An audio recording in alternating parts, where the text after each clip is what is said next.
दोस्तों अगर आपका जन्म 90 के दशक में या फिर उससे पहले हुआ हो तो आप लोग बजाज चेतक स्कूटर के बारे में तो ज़रूर जानते होंगे। और आपने भले ही स्कूटर को चलाया ना हो, लेकिन आपने इसके फेमस सॉन्ग हमारा बजाज को जरूर गुनगुनाया होगा कभी ना कभी। हमारा कल हमारा आज, हमारा कल हमारा आज, बुलंद भारत की बुलंद तस्वीर,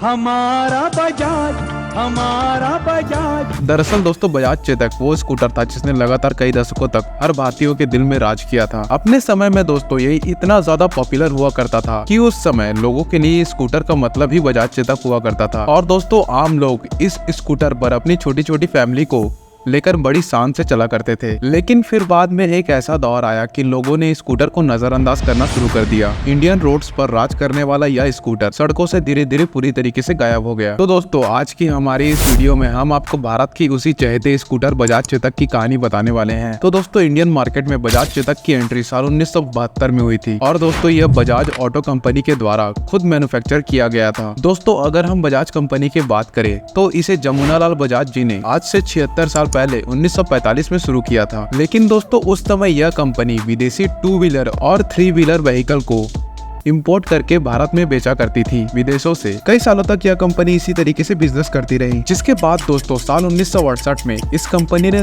2 और 3 व्हीलर व्हीकल मैन्युफैक्चर करने का लाइसेंस प्राप्त कर लिया। और दोस्तों अब व्हीकल इंपोर्ट करने की जगह खुद उन्हें बनाकर तैयार करना शुरू कर दिया। और दोस्तों इस तरीके से साल 1972 में कंपनी ने खुद का बनाया हुआ अपना सबसे पहला प्रोडक्ट यानी कि एक स्कूटर मार्केट में लॉन्च किया, जिसका नाम उन्होंने महान भारतीय शासक महाराणा प्रताप के घोड़े चेतक के ऊपर बजाज चेतक। और दोस्तों बहुत सारे लोगों को यह मालूम नहीं होगा कि यह स्कूटर असल में इटालियन कंपनी पियाजियो के वेस्पा स्प्रिंट स्कूटर पर बेस्ड है। जहां इसके फीचर्स की बात करें तो उसका शुरुआती मॉडल 145 सीसी के 2 स्ट्रोक इंजन के साथ आता था, जिसे कि दोस्तों कंपनी के द्वारा साल 2002 में अपडेट करके 4 स्ट्रोक इंजन कर दिया गया था। ट्रांसमिशन के नाम पर दोस्तों इस स्कूटर पर 4 स्पीड गियर भी दिए हुए थे।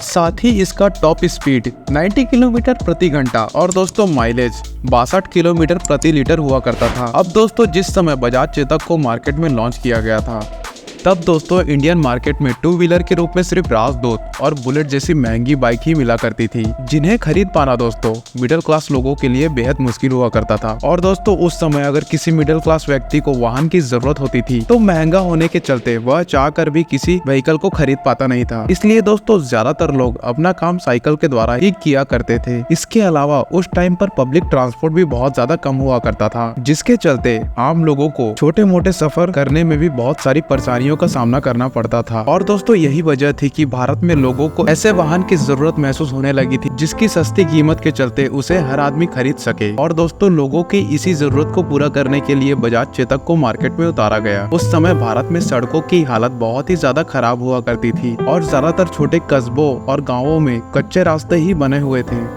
ऐसे में दोस्तों बजाज कंपनी ने अपने स्कूटर को खास तौर से उसी खराब भारतीय सड़कों के लिए डिजाइन किया था, जिसके चलते यह स्कूटर उन कच्चे रास्तों पर भी बहुत ही आसानी से चला करता था। और इतना ही नहीं दोस्तों, सस्ता होने के साथ साथ इसका मेंटेनेंस चार्ज भी बहुत कम हुआ करता था कि इसे एक आम आदमी अफोर्ड कर सकता था। और दोस्तों इन्हीं सब खूबियों के चलते बजाज चेतक मार्केट में लॉन्च होते ही सुपरहिट हो गया था। दोस्तों बजाज चेतक इतना ज्यादा सक्सेसफुल इसलिए हुआ था क्योंकि इसने लोगों का फंडामेंटल प्रॉब्लम सॉल्व किया था। अब दोस्तों लोगों के बीच बजाज चेतक का डिमांड आसमान छूने लगा था। और दोस्तों उस टाइम देश में कोई शहर, कोई गांव, यहाँ तक कि कोई मोहल्ला ऐसा नहीं था जहाँ पर बजाज चेतक ने अपनी दस्तक ना दी हो। ये बजाज चेतक मिडिल क्लास लोगों के लिए उनका सिंबल ऑफ स्टेटस बन गया था, जहाँ पर एक छोटा सा परिवार भी इस पर आराम से सफर कर सकता था। यहाँ तक कि बहुत से लोग तो सड़कों पर इस पे अपने परिवार के 4 से 5 लोगों को भी लेकर साथ में निकल जाया करते थे, जिन्हें कि दोस्तों आप में से काफी सारे लोगों ने सड़क पर खुद अपनी आंखों से देखा भी होगा। दोस्तों मार्केट में आने के बाद बजाज चेतक की सेल इतनी तेजी से ऊपर हो गई कि दोस्तों इसकी बुकिंग स्टार्ट होने लगी डिलीवरी के लिए। और तो और दोस्तों लोगों को कई महीनों तक इसका इंतजार करना पड़ता था होम डिलीवरी के लिए। इस तरीके से देखे तो इस स्कूटर की इंडियन मार्केट में एक मोनोपोली क्रिएट हो गई थी। दोस्तों लोगों को बजाज चेतक के अलावा और कोई ऑप्शन भाता ही नहीं था उस समय। वैसे देखा जाए तो बजाज चेतक को इतना ज्यादा सफल बनाने के पीछे कंपनी और इसका एड कैंपेन का जबरदस्त हाथ है। और दोस्तों वो एड कैंपेन ये था। यह धुन दोस्तों इतनी ज्यादा मधुर हुआ करती थी कि उस समय हर कोई इसे गुनगुनाना पसंद करता था। और दोस्तों ये एक ऐसा एड कैंपेन था जिसने लोगों को बजाज चेतक पर भरोसा करने और उसे खरीदने के लिए इंस्पायर किया। अब यूँ तो दोस्तों स्कूटर लॉन्च होने के बाद से ही 70 के दशक में बेहद ज्यादा पॉपुलर हो गया, लेकिन दोस्तों इसका सुनहरा दौर 80 के दशक के बीच में आया था, जहां इसकी सेल्स और पॉपुलैरिटी अपने चरम पर पहुंच गई थी। ये वो समय था जब बजाज चेतक सेल्स के मामले में अपने ही रिकॉर्ड को तोड़ रहा था। और आपको जानकर बेहद ज्यादा आश्चर्य होगा कि एक समय इसका वेटिंग पीरियड 10 साल तक पहुंच गया था, यानी कि इस स्कूटर को बुक करने के बाद से डिलीवरी लेने के लिए लोगों को 10-10 साल का इंतजार करना पड़ता था। और दोस्तों ऐसा होने का सबसे बड़ा रीजन ये था कि उस समय लोगों ने इस स्कूटर को शादियों के दौरान दहेज में देना शुरू कर दिया था। और दोस्तों ऐसा कहा जाता है कि इसकी डिलीवरी लेट होने पर लोगों की शादी की डेट आगे बढ़ानी पड़ती थी। बजाज चेतक की इस बहुत लंबे वेटिंग पीरियड की वजह से इसकी ब्लैक मार्केटिंग भी बहुत ज्यादा बढ़ गई थी दोस्तों, और बहुत से लोग इसकी बढ़ती हुई डिमांड का फायदा उठाकर इस स्कूटर को डबल व ट्रिपल कीमत पर ब्लैक में बेचने लगे थे। लोगों के बीच इस स्कूटर को लेकर ऐसी दीवानगी थी कि नया तो दूर दोस्तों, एक सेकंड हैंड स्कूटर मिलना भी बहुत मुश्किल था। अब दोस्तों बजाज चेतक को टक्कर देने के लिए दूसरी कंपनीज ने अपनी सस्ती मोटरसाइकिल भी मार्केट में उतारनी चालू कर दी थी, जिसमें यामाहा RX100 और हीरो होंडा CD100 जैसी फेमस बाइक्स का भी नाम शामिल है। लेकिन दोस्तों इनके मार्केट में आने से बजाज चेतक की सेल्स को कुछ ज्यादा फर्क नहीं पड़ा। तो दोस्तों उन बाइक्स के साथ कंपटीशन करने के लिए बजाज ने 1984 में जापानीज कंपनी कावासाकी के साथ मिलकर इंडियन मार्केट में अपनी खुद की बाइक जैसे कि बजाज कावासाकी KB100 और KB125 को लॉन्च कर दिया था। और दोस्तों इस तरीके से एक तरफ बजाज कंपनी का बाइक्स के सेगमेंट पे मुकाबला चल रहा था और दूसरी तरफ वह अपने बजाज चेतक स्कूटर को भी बढ़ चढ़कर प्रमोट कर रहे थे। अब दोस्तों बजाज चेतक के लिए 90s के मिड तक बहुत कुछ अच्छा चल रहा था, लेकिन दोस्तों उसके बाद से ही परिस्थितियां बदलनी शुरू हो गई। दरअसल दोस्तों उस समय मार्केट में कंपटीशन बहुत ज्यादा बढ़ चुका था और एक तरफ LML